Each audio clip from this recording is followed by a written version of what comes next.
Hello guys! Ngayon, papunta kami sa supermarket para mamili. Yan. Mamimili kami guys kasi wala na kaming pagkain. By the way guys, nandito pala kami ngayon sa Riyadh, Saudi Arabia. So, kakabukas lang ulit dito at lalabas kami ngayon para bumili ng mga pagkain namin kasi hindi naman kami lagi-lagi nakakalabas. Ngayon lang din ulit kasi bibili kami ng pagkain for 1 month. Yung sobrang init. Saudi Arabia. Ayan siya, guys.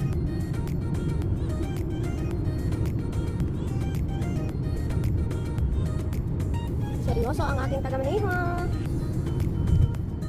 Yan guys, malapit na kami sa Lulu Hypermarket. Makikita na namin siya. Yan. So, ano pa kami? Sa likod kami dadaan kasi ano lang siya, one way. So, sabi nila nagmahal na daw dito sa sa Saudi Arabia, sa Riyadh. 15% na yung pat na in-increase nila. July pa? Oo, mag-i-increase na sila. So, sobrang hirap na nito. Sobrang nahirapan na nga kami sa mga bilihin ngayon. Mas lalo pa kami mahihirapan kung mag-increase sila ulit ng 15%. So, wala tayong magagawa guys kasi patakaran nila dito, tatatulog. So, wala tayong choice. Alangan naman din hindi tayo kumain dito. So, malapit na pala kami. So, babalikan na lang namin kayo. So, nandito na kami guys at nag-ano na lang. So, nandito kami sa basement ng hypermarket at nag-gloves tayo, magmamask, face mask kasi kailangan para na rin sa safety natin. So, punta na kami ngayon sa loob.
pauwi na kami, hindi ako masyado nakapag-video doon sa loob ng Luluhar Hypermarket kasi ano din ako ilang din ako, ilag ako kasi baka masita tayo. So yung bumili lang kami ng grocery at saka bumili kami ng panggupit.